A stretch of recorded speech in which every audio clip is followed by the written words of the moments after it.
interesting module because you're going to learn how to read eyeballs. Thank you, Pui Ling. Thank you, Fiona. Okay, let's move on. Module 6. Now, eye assessing cue. Where does this fit in? It fits in the emotional state. That means we want to know how to read the audience. Okay, the emotional state. So therefore, the best tools to use so far, the way I try it and tested it, is this module 6 called the eye assessing cue.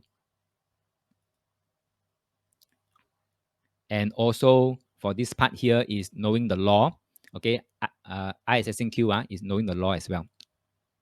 Okay, let's quickly get in to module 6. Now, people always say that the eyes is the window to the spirit, 心灵之窗, which is very true, right? You notice that there are a lot of micro movement with your eyeball that you didn't notice. And you can't even notice, you don't even know. It's only the people, the observer who are looking at you. If they know what they are reading, they will know how to read your eyeball micro movement. Okay, today you're going to learn it. You'll be an expert in this eye assessing cue technique. So basically, whatever you are doing, okay, it will be showing up through your eyeball. Okay, through your eyeball. So learn this well. It's so effective. Now, this one can only apply to face because if you're texting, you don't see the person face to face. There's no eyeball for you to trace. So this only apply to face. Basically, I just want you to watch how their eyes are moving. Okay, with each thing that you are saying, or with each thing that they are saying or thinking. So when you're saying something, see their eyeball. When they are saying something, see their eyeball. Or when they are thinking about something, see their eyeball. Basically, just stare at the eyeball. Anyway, when you're staring at the eyeball, you may feel a bit uncomfortable. All right, so it comes with a bit of practice. Now, let me quickly bring on this one. This is, if you have learned Chinese metaphysics, this is the 先天八卦图, Okay, so 乾卦 is here. Okay, 乾卦 is here, 坤卦 is here, 坎卦 is here, 离卦 is here. Basically, if you convert it into form feng shui, this is the left dragon, right dragon, and the bright hawk. So this template, you just have to plant in a person in. Okay, plant a person in, and therefore you have the left side and the right side. As simple as that. I won't go deep into detail because this is not a feng shui class. So if you can plant in a person like this, you can also plant in a brain. Okay, a brain like this. So therefore, the left brain and the right brain. Okay, now, how to make use of this information? Left brain here is a kan. So kan gua means that the left brain actually governs a lot of things about analytical, about linear thinking, about something that is factuals. The right brain is a li gua. It's all about dreams, it's about imagination, it's about daydreaming, and about a bit about artistics, 有的没有的 is all the li gua. Okay, kan gua is more of those things that's factual one, data, information. Okay, so this is left brain, right brain. So therefore, your eyes micro movement will tends to be governed by this left brain, right brain, left brain, right brain. Right? Briefly, imagine this square face. Okay, this square face is the A. Okay, is the audience. Pui Ling say, is this the same regardless of a person being left or right-handed? I would say the same. Okay, I would say the same. Yeah. But of course, left-handed, right-handed is a bit slightly different because there's some cross-retro energy movement. But by and large, left brain, right brain, I think is the same, whether it's left-handed, right-handed. Okay, now imagine this square face is the audience. Okay, and you are now staring at that square face, right? Staring at the square face. So basically, I just want you to keep note of 6 specific eyes movement. 6 only. No 7, no 8, no 9. That's 6 of them. Very symmetrical one, very easy to remember one. First three set is if while you're talking, the audience eyeball shift to the left, to his left, to his left upward.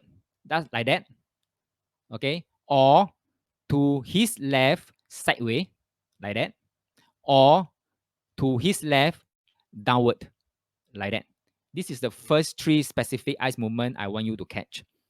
Okay. He could be doing only one of them. He could be doing all three. He could be doing all two or none of them. All right. Then the other three movement is on to the other side. His right side is either up or sideways or downward. Now, if you can observe this movement, you can make sense of what is going in his mind. So this is another way of reading the unobservable. Nobody will tell you about all these things, but these are the unobservable messages sent out by the brain through the eyeball micro movement. Okay. So there are only six, three on the left, three on the right. And who's left, who's right? Their left, their right. Okay, so this is our understanding. When we talk about left and right, it is who's left, who's right. Is the audience left, the audience right. Is that okay? Now, if let's say you come across an audience that can do like that one simultaneously, one go to the left, one go to the right, and one can go up, one can go down, then good luck to you. You cannot read it. You can throw away these tools. Okay, but I don't think there are that many people that can do this lah. But if you really have, then 挺衰的. Okay, but in all this lah, these are the exceptions lah. Okay, let's learn to read the eyeball movement. Remember, these are the audience don't even know they are doing this thing. So as I'm talking right now, I can't even tell how my eyeball is going on. Okay, so just remember this. They don't know what they are doing, but you know what they are doing. Okay. Now, if that audience go this way, left up, okay, left up, because left is about 砍卦is about factual, it's about factual, and up is all about visual, okay. Sideway is about auditory, ear, okay. Then down is about kinesthetic. Now ignore this one first.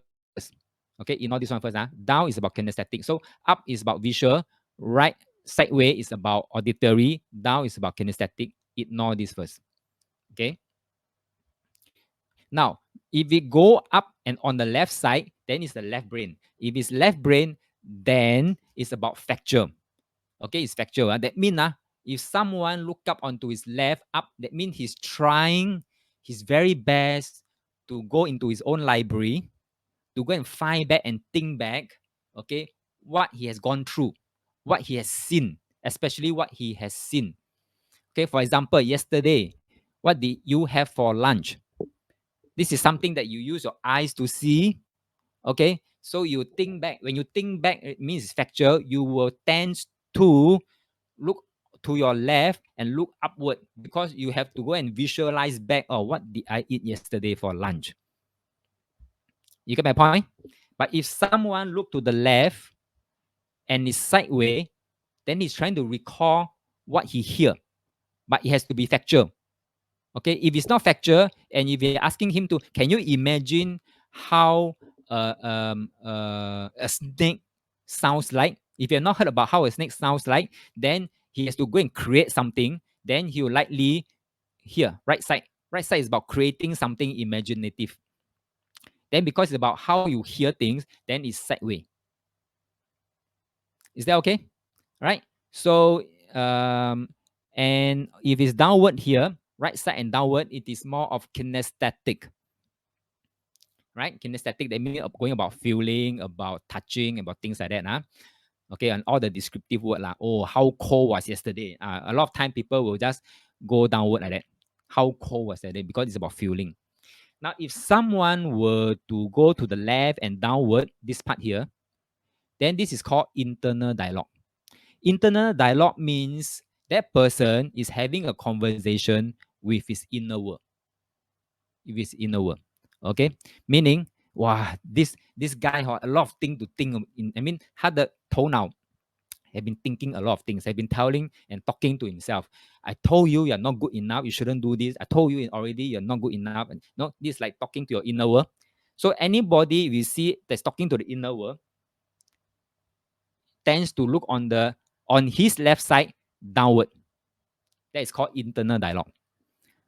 So I've observed this many times, especially someone who is very negative thinking one, very negative thinking, and a lot and most of the time have this angel and devil in him one. These two want to talk to each other one.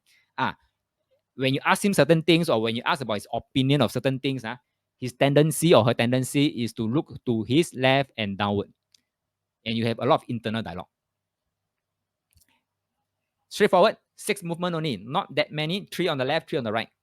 Okay, and then you just have to discern whether it's visual, auditory, kinesthetic, or internal dialogue, and then whether it is factual or imaginary, or left brain, right brain.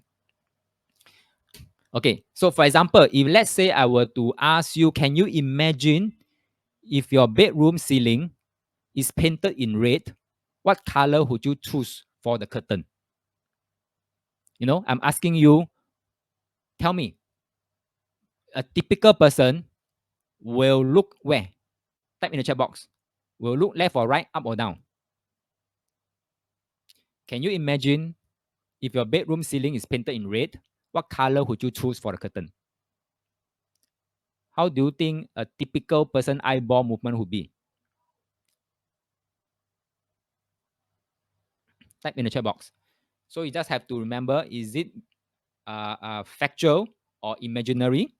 And then is it visual, audio, or kinesthetic? Okay.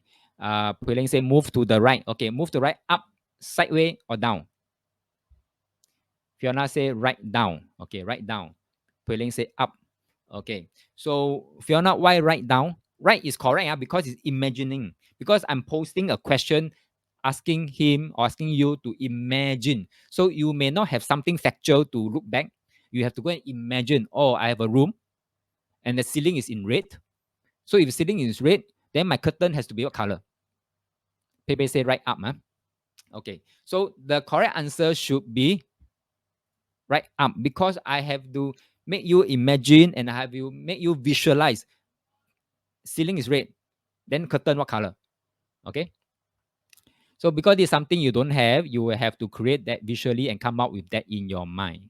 Okay. So Fiona say imagine and feel. Okay. So perhaps imagine and feel. Imagine is correct on the right side. Feel may or may not because I need you to see colors.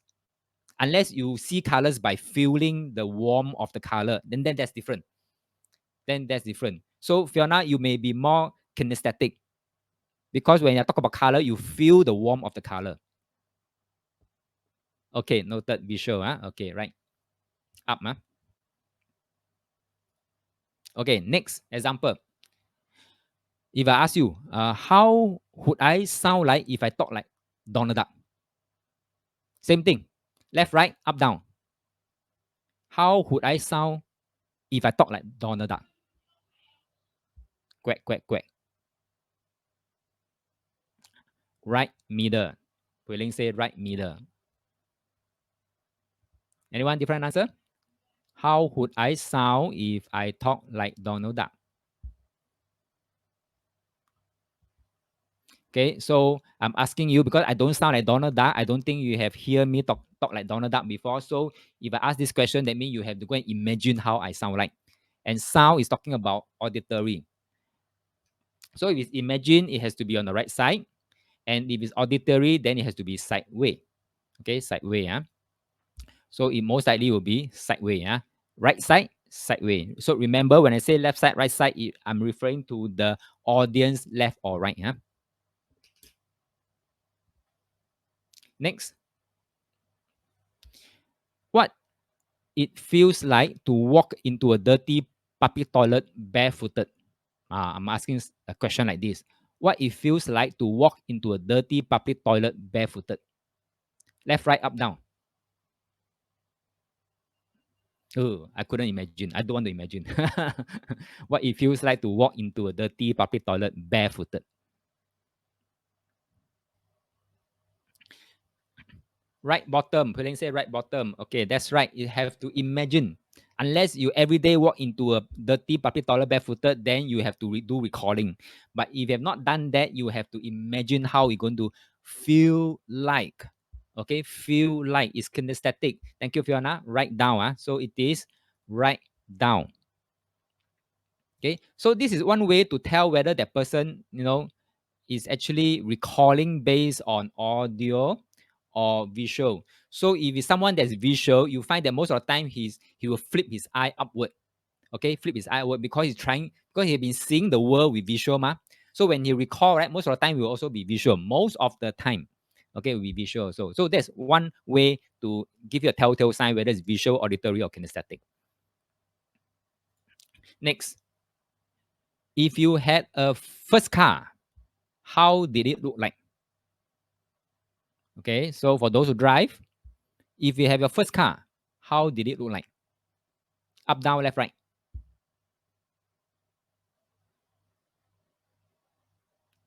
So that means I'm assuming you already have your first car. Yeah. Pulling say right up. Okay, Pulling say right up. Huh? Anybody different answer? Now I'm already assuming you have a first car. Okay. So if you reply right up means you don't have a first car yet, you don't have a car at all, and then you are trying to imagine how your first car is going to look like. Then therefore is right up. But if you already have a first car and now you're driving, it maybe it's your third, fourth, fifth car, then you probably will look to your left and up. You will go back to your library and search back. Oh, your first car, how does it look like? Oh, it look like that. Like that. Hatchback, maybe hatchback. Something like that. Okay, so if you already have a first car, you will dig back your library and then try to think back how your first car looked like. Then it will be left up. If you don't have a first car, you're trying to imagine how your first car will be like if you had one, then it will be right up. Right? Okay. Thank you very much. Yeah. Okay. Next, can you recall how a dog's bark sound like? Can you recall how a dog's barks sound like?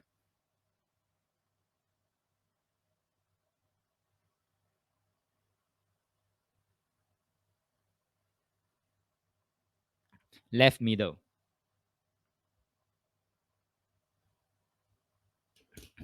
Okay, left middle. Very good.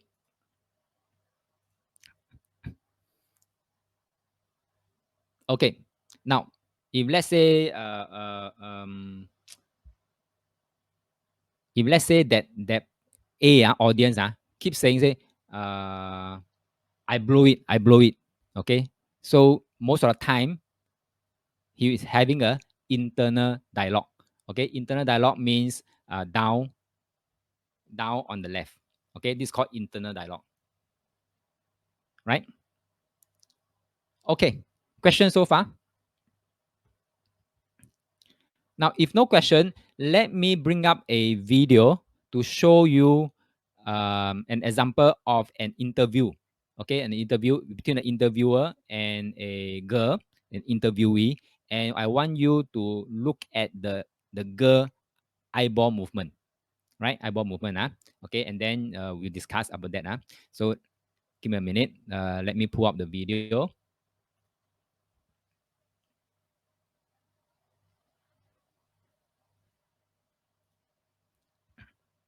Okay, get ready to watch.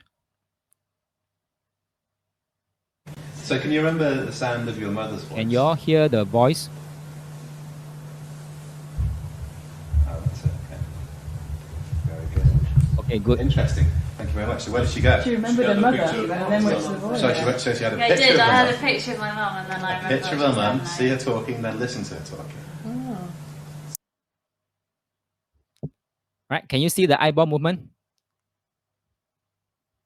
Okay, can you see eyeball movement? Can tell me this interviewee tends to be using what mode? visually remembered or created one, imagined one, or auditory or visual or kinesthetic?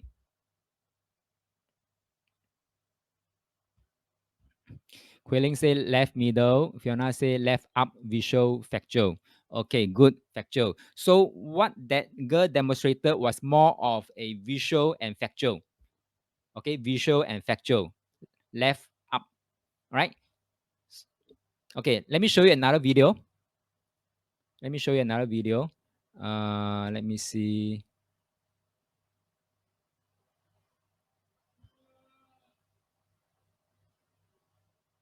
How about this one?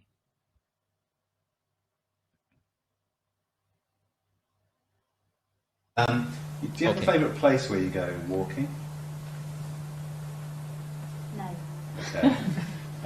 What kind of place do you like to go outdoors and go to? What kind of place do you like to go and visit?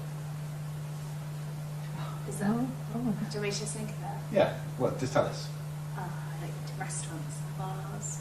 Okay. Oh. And what does it feel like to go to those places? Great. Yeah. How do you know? Because it feels fun. I think it feels fun. Okay, cool. And there's a few different patterns going on there because she's probably picturing it. She's saying such as that. Okay, what do y'all think? What do y'all think? Visual, imagine, factual, or everywhere, all over the place?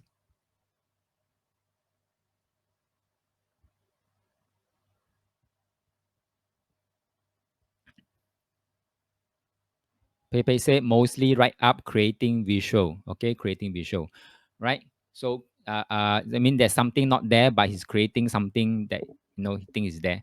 Fiona said all over the place. Okay, it is very common to be all over the place. It is very common. Okay, so now this is the basic part where you just get started with eye assessing cue. There's an advanced module on this, but it's not covered in this program. Okay, about eye assessing cue. The advanced one, which I will tell a little bit here now, is that most of the time, most people eyeball will be all over the place. Now let me tell you. For example, just now the interviewer may be asking you where's your favorite place that you go for, some picnic, for example, picnic. Okay, so if let's say the interviewee go to the left and up, okay, left and up means he's trying to go into his library to go and find when was the last time I go for a picnic. Okay, go and find back the data. Was there a last time? Okay, was there a last time? And then find, don't have I never go picnic okay, so how? Then I have no choice but I have to move over to the right side, and I have to go and imagine my favorite place that I would go if I would go for a picnic. Can you see? That's why you can see a lot of movement. Now that movement, if you trace it, okay, accurately enough, you know how his thought process goes. All right, whether it's from visual first or to creative, or from creative back to visual, or up and down and up, things like that. That will give you a clue what goes on in his mind. You get my point? This is a very powerful one because you cannot dictate how your eyeball move. Can you dictate how your eyeball move? You can't. This is involuntary eyeball micro movement. So therefore, it's always telling you the truth. And all you need to do is observe the unobservable and make sense out of what is unobservable. That's about it. Okay. So let me go back to my slides.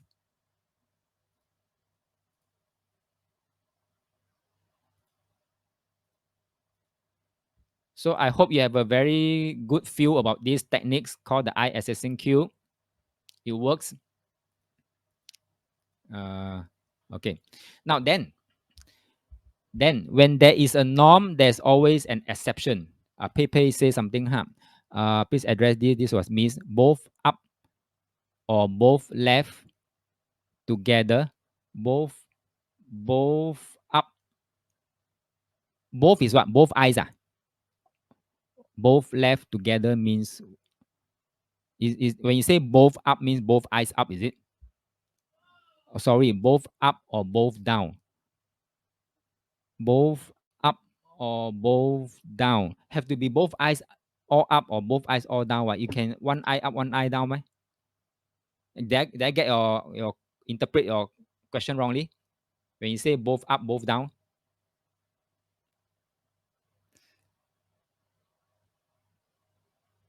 So could you paraphrase so that I can understand?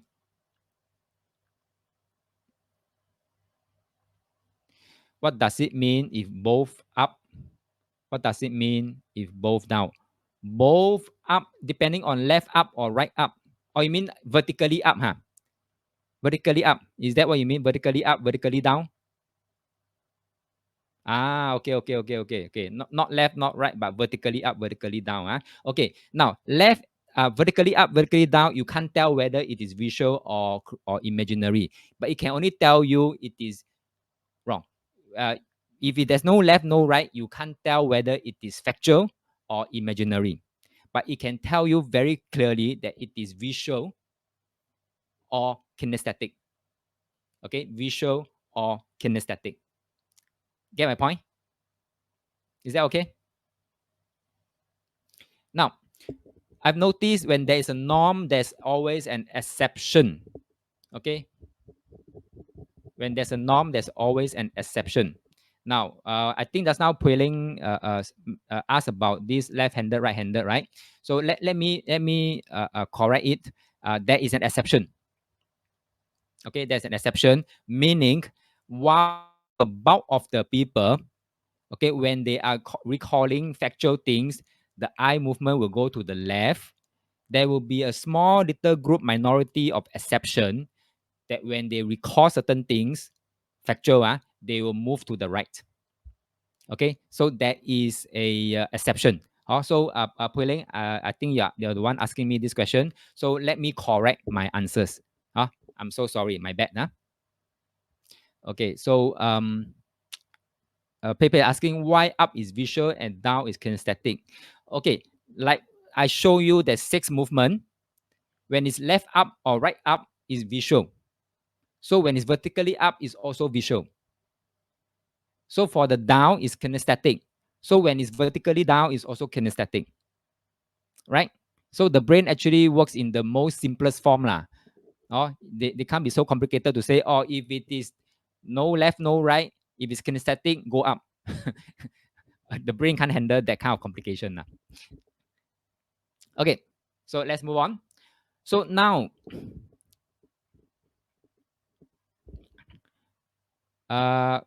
Puiling was asking, how does this link to the Gua? No, I'm just trying to use the Gua to explain why left is the visual, right is the imaginary.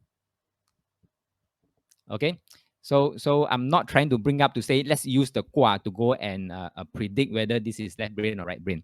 Okay, I'm just trying to explain why left is more factual and right is more imaginary. Pepe said, I missed exception as I was typing. Could you please repeat? Exception means I think 99% of people, when they trying to recall factual, will go to the left. Imaginary go to the right. But there will be one small group, very small minority group, that is the opposite, which I call them the exception. When they're trying to recall, they go to the right. When they're trying to imagine, they go to the left. No link to the top or down. Nope. Okay, nope. Not that I know of. Okay, so now do you know why professional poker players always wear sunglasses? The Dusen always wear sunglasses. It's because they want to prevent people from reading their eyeball micro movement, which is they can't control. All right. So now that you know this, how can we use this as a lie detector tools? Anybody want to know how to use this as a lie detector tools? Would you be interested to know? Type a yes in the chat box if you are.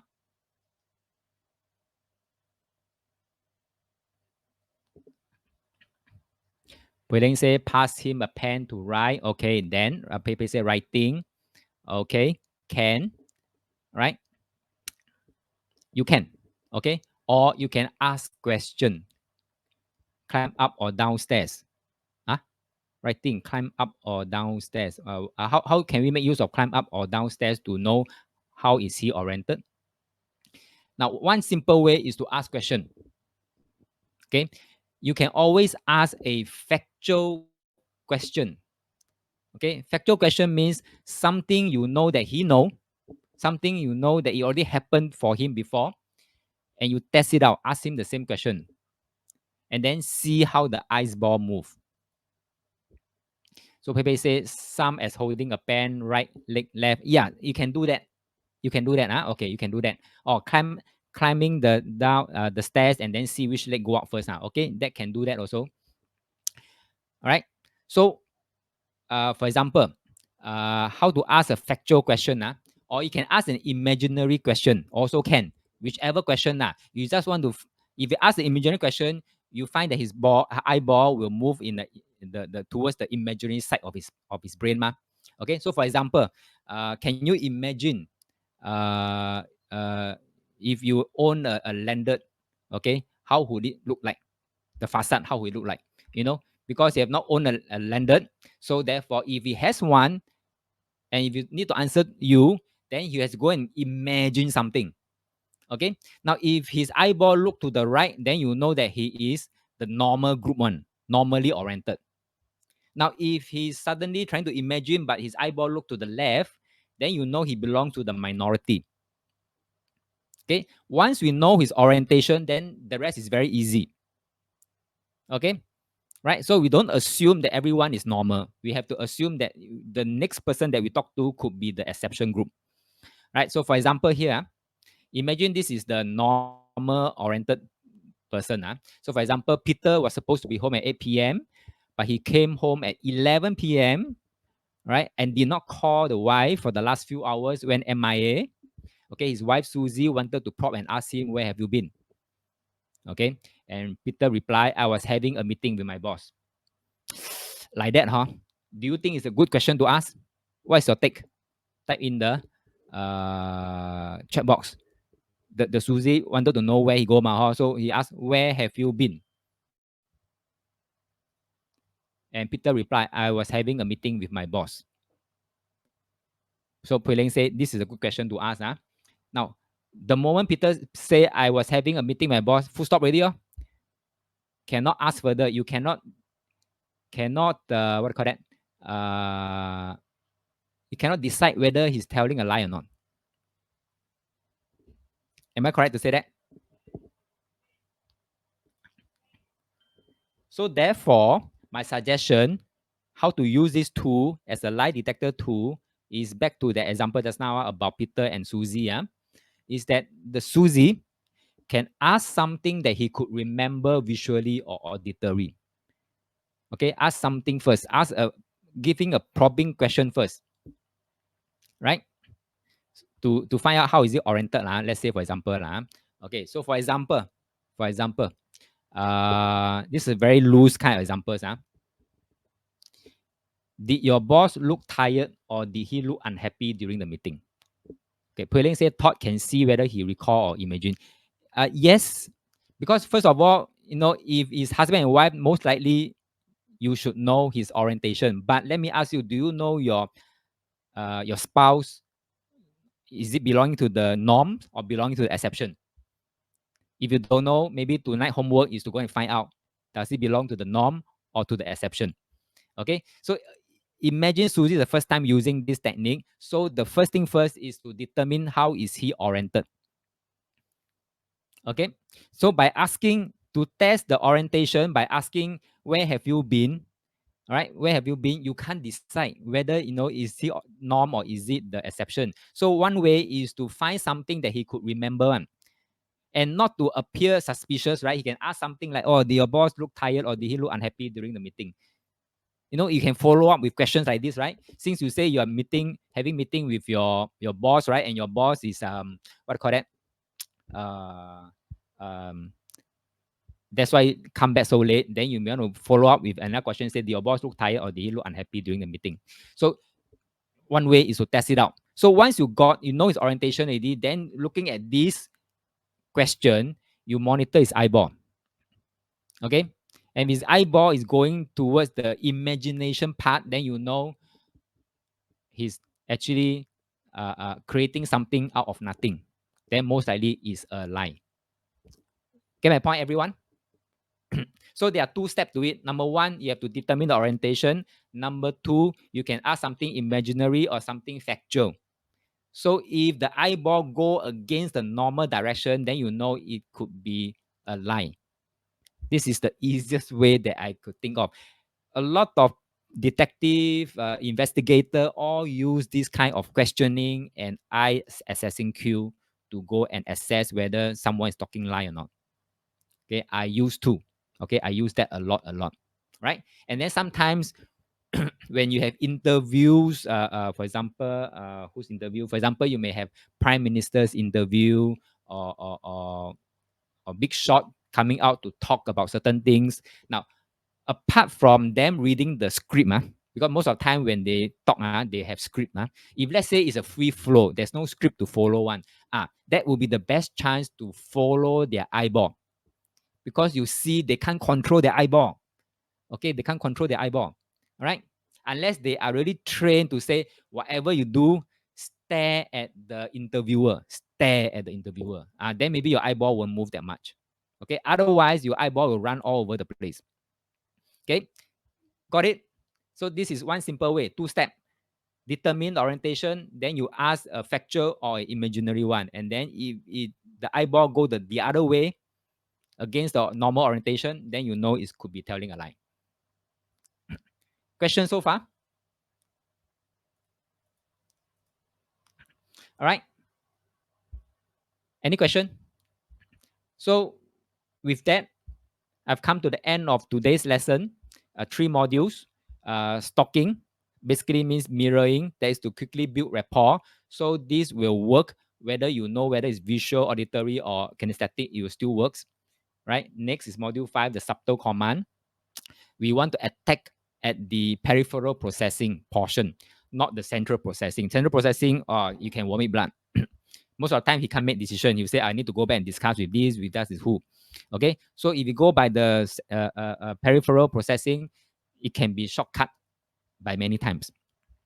Then last but not least, the eye assessing cue. This is really very hard to control. Okay, you try controlling your eyeball movement, very hard. Okay, so this is something they don't know, but now you know, right? Okay, so I think I will skip this quiz section here because now it's already 5:04, a little bit overrun already. Any quick question? If no, then I would like you to enter in one short liner about what have you learned today that you can bring forward in life.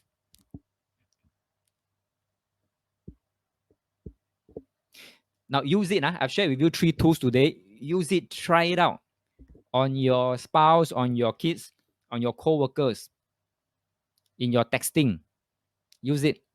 See the effect. Pepe said to do homework and find out family member eyeball norm orientation. Very good. At least keep a note lah. How say, oh, my husband is like that, my daughter is like that, my son is like that. Then easier lah. Oh, okay. Pui Ling said reading the IQ can bring me closer to persuading someone. That's right. That's right. That's right. Okay, Fiona say eye assessing cue, good tools to find out about the person. That's right. Thank you very much. Pepe say all eyes here. Thank you very much. Okay, Ken. Right. So I'll put the end to today's lesson here. Thank you for your input. And the last lesson of this Ultimate Eating Persuasion will be next Saturday, 2 p.m. to 5 p.m. Use the same link to come in. Right. So have a good rest and have a good week ahead. See you next week. Bye-bye.